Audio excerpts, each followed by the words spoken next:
సంగారెడ్డి జిల్లా అమీన్పూర్ జీహెచ్ఎంసీ పరిధిలో భూ వివాదం మరోసారి తెరపైకొచ్చింది. సర్వే నెంబర్ 576, 577లకు సంబంధించిన భూమిపై నకిలీ ఓఆర్సీ సృష్టించి అక్రమంగా అమ్మకాలు జరిగాయని ఆరోపణలు వినిపిస్తున్నాయి. ఈ వ్యవహారంపై సత్యనారాయణ స్పందిస్తూ అసత్య ప్రచారాలు చేస్తున్న వారిపై చర్యలు తీసుకోవాలని డిమాండ్ చేశారు. అమీన్పూర్ పరిధిలోని సర్వే నెంబర్ 576లో 11 గుంటలు, సర్వే నెంబర్ 577లో 1 ఎకరం 29 గుంటల భూమికి మొదటి పట్టాదారులుగా బ్యాగరి చీతయ్య, పోచయ్య, శంకరయ్యలు ఉండే మీడియా సమావేశంలో సత్యనారాయణ తెలిపారు. అనంతరం 1983లో ఈ భూమిని రామస్వామి వారి అన్నదమ్ములకు విక్రయించగా తర్వాత గొట్టెముక్కల సత్యనారాయణరాజు మరియు వారి కుటుంబ సభ్యులు కొనుగోలు చేసినట్టు తెలిపారు. అయితే మధ్యలో ఆర్డీఓ కార్యాలయంలో సాఫ్ట్ నీలం సత్యనారాయణ పేరిట నకిలీ ఓఆర్సీ సృష్టించి జీపీఆర్ హౌసింగ్ ఎస్టేట్ వారికి భూమి విక్రయించారని ఆరోపణలు వెలువడ్డాయి. అనంతరం ఆ సంస్థ జన్మభూమి హౌసింగ్ ఎస్టేట్ వారికి అమ్మకం చేసి ప్లాట్లుగా విక్రయించినట్లు ఆరోపిస్తున్నారు. ఈ వ్యవహారంపై సత్యనారాయణరాజు న్యాయ పోరాటం చేపట్టగా 2013లో నకిలీ ఓఆర్సీ రద్దయినట్లు వారు తెలిపారు. ప్రస్తుతం అన్ని చట్టబద్ధ పత్రాలు తమ పేరిటనే ఉన్నాయని, అదే సంవత్సరం గ్రామ పంచాయతీ నుంచి ప్రహారీగోడ నిర్మాణానికి అనుమతులు కూడా పొందినట్లు పేర్కొన్నారు. ఇదిలా ఉండగా 2015లో అప్పటి అమీన్పూర్ మున్సిపల్ చైర్మన్ పాండురంగారెడ్డి మరియు మరికొందరు భూమిలో ప్రవేశించారని ఆరోపిస్తూ ట్రెస్ పాస్ కేసు నమోదు చేసినట్టు తెలిపారు.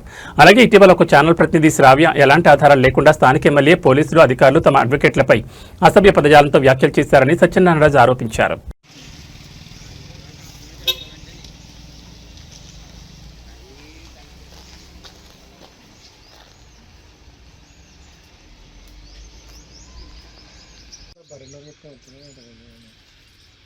అంటే నేను ఏమంటున్నా, సబ్జెక్టు మీద మాట్లాడాలి. అవన్నీ అన్అఫీషియల్గా ఎన్నెన్నో జరుగుతాయి.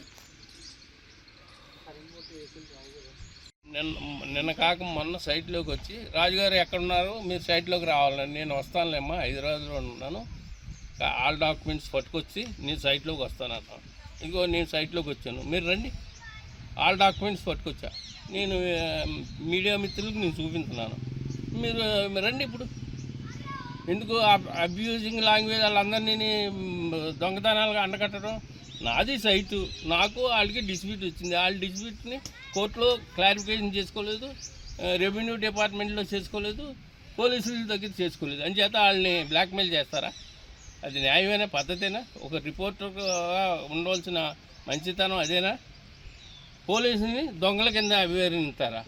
డీజీపీ గారిని వచ్చి అమీన్పూర్లో పోలీస్ స్టేషన్ బదలగొట్టేయమంటారా? ఏంటండి ఈ లాంగ్వేజ్? ఇది న్యాయమైన పద్ధతి కాదు. మీరు డాక్యుమెంట్స్ నా దగ్గర ఉన్నాయా లేదని వెరిఫికేషన్ చేసుకుని మాట్లాడాలి మీరు. అంతేకాని రాజుగారు కబ్జా చేసేస్తారా రాజుగారు అంటే అది పద్ధతేనండి? ఎవరికైనా పద్ధతే. నేను ఆంధ్ర వాడినంట, అప్పుడు నేను 42 ఏళ్ళు అయింది తెలంగాణ వచ్చి, నాకు అపార్ట్మెంట్ ఉంది ఇక్కడ.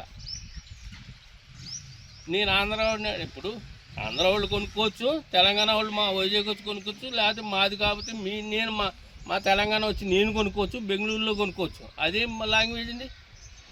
రాజులు ఇలా కబ్జాలు చేస్తారా అంటున్నారు. నా కులాన్ని అలా ప్రస్తావించకూడదు కదండి.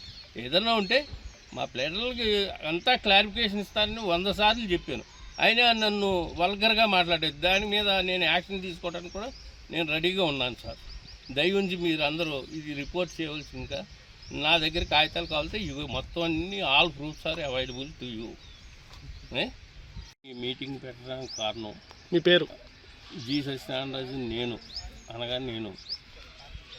ఒక 5 days ముందు ఒక రిపోర్టర్, ఆవిడ పేరు శ్రావ్య, నాకు ఫోన్ చేసి మీరు ఎక్కడ ఉన్నారన్నారు. నేను హైదరాబాద్లోనే ఉన్నానమ్మా అన్నారు. ఏంటమ్మా అంటే, మీరు గలేజీ చేశారు అమీన్పూర్ సైట్ అన్నారు. ఏమమ్మా అలాంటి మాటలు మాట్లాడొద్దు, నా దగ్గర ఎవిడెన్సు, కలెక్షను, దస్తావేజులు, ఒరిజినల్ దస్తావేజులు అన్నీ ఉన్నాయి. కావాలితే మీకు ఎనీ టైం మా ప్లేటర్లు యాదగిరి, విక్రము, హైకోర్టులో వెంకటరెడ్డి గారు ఉన్నారు. మీకు కావాలితే ఎనీ మెటీరియల్ వెళ్ళి కావాలితే వాళ్ళని అడిగి మెటీరియల్ ఇస్తారని చెప్పారు. కానీ ఆవిడ రోగా ఆడితే వద్దండి, ఫోన్ పెట్టేయండి, కావాలితే మీరు కోర్టులో చూసుకుందామని నేను చెప్పుకున్నాను. అంతవరకు అది. ఒకసారి ఆఫీస్ మళ్ళీ కింద అన్న తర్వాత 3 days బిఫోర్ నా సైట్లోకి 576, 77 RS నెంబర్లోకి వచ్చి ఆవిడ కొంతమంది మరి ఎవరో తెలీదు వాళ్ళని తీసుకుని వచ్చి ఈ సైట్ కబ్జా చేశారని మీడియాలో రుబాబు చేయటం మొదలెట్టింది. ఆవిడ కారణం ఏంటంటే, మీరు ఈ సైట్ కబ్జా చేశారని మీడియాలో అనౌన్స్మెంట్ చేయటం జరిగింది. కానీ నా దగ్గర హైకోర్టు స్టే ఉంది. హైకోర్టుకి వెళ్ళారు వాళ్ళు. మన జాయింట్ కలెక్టర్ 2-3 దగ్గరికి వెళ్ళారు, ఆర్డీఓ దగ్గరికి వెళ్ళి వాళ్ళందరూ పర్మిషన్స్ అన్నీ ఇచ్చారు. ఇదిగోండి కావాలితే ఒరిజినల్ డాక్యుమెంట్ ఇది. నాది 83లో కొనుక్కున్నట్టు original document.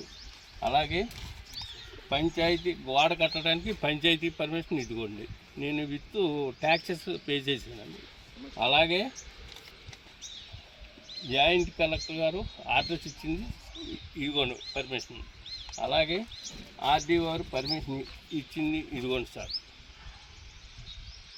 And all evidence నా దగ్గర ఉన్నాయి. హైకోర్టులో కూడా నా స్టే ఇచ్చింది. వాళ్ళు హైకోర్టుకి వెళ్ళింది వాళ్ళు, నేను కాదండి వెళ్ళింది.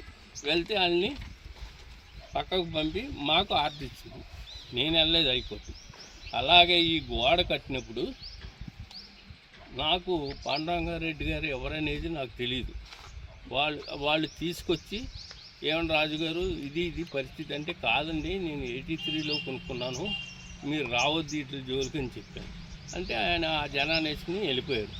ఆయన నాతో టచ్ ఎప్పుడూ లేదు. కానీ మళ్ళీ రెండోసారి గోడ కొడతా ఉంటూ వస్తే నేను ట్రెస్పాస్ కేసు పెట్టాను పాండురంగారెడ్డి గారు. ట్రెస్పాస్ కేసు నడుస్తుంది, స్టిల్ నడుస్తుంది. అలాగే నిన్న వచ్చిన ఇక్కడ సైట్లోకి వచ్చిన వాళ్ళ మీద కూడా ట్రెస్పాస్ కేసు ఉంది. నా సైట్లోకి వాళ్ళు రావడానికి వాళ్ళకి అథారిటీ ఏముందండి?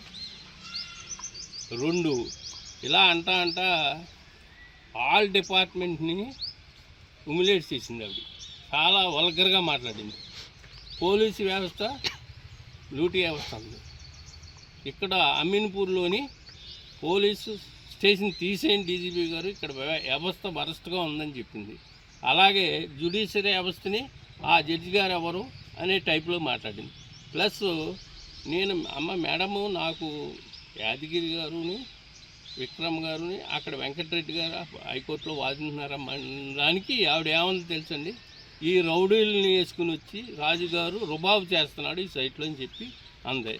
కావాలంటే రుజువు చేయండి ఎప్పుడైనా రుబాబు చేసినట్టు. 2 ఇది కాకుండా ఎమ్మెల్యే గారిని వీళ్ళందరినీ పట్టుకుని చేస్తున్నారనే ఉద్దేశంలో మాట్లాడింది.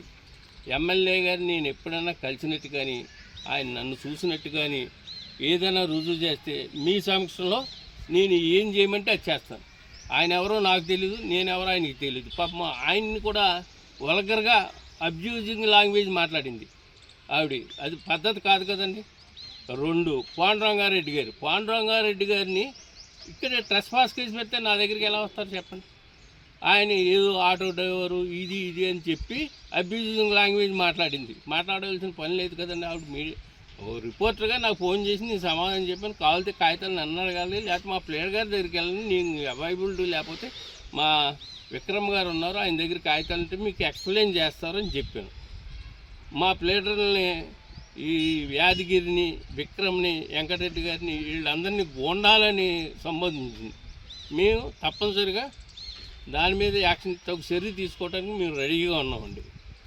2 ఈవిడి పోలీసు వ్యవస్థని వాళ్ళు వెళ్ళారు పోలీస్ కేసు కూడా. ఆ పోలీస్ కేసు కూడా కాగితాలు అన్నీ తెమ్మంటే నేను ఆల్ డాక్యుమెంట్స్ పట్టుకెళ్ళి చూపిందే అన్నారు. రాజుగారు మీ తప్పలేదు, మీ పని మీరు చూసుకోండి అని చెప్పారు.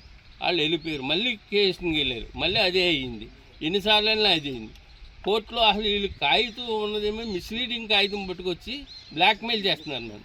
నా సైట్లో నన్ను బ్లాక్మెయిల్ చేయటండి, ఎమ్మెల్యే గారిని బ్లాక్మెయిల్ చేయటం, ప్లేటర్లను బ్లాక్మెయిల్ చేయటం. అది రిపోర్టర్కు ఉన్న లక్షణం కాదండి. పెద్ద మనిషిగా ఉండాలి, నేను పెద్ద మనిషిగా ఉండాలి. పైగా నా కులాన్ని, రాజుల కులాన్ని సంబోధించి 3 సార్లు ఇది మాట్లాడారు. అది కరెక్ట్ కాదు కదండి పద్ధతి. నిజంగా ఏదన్నా ఉంటే మా ప్లేట్ గారి దగ్గరికి ఏంటండి ఏం జరిగిందని అడగాలి, కానీ నన్ను రుబాబు చేయకూడదు కదండి సైట్లోకి వచ్చి.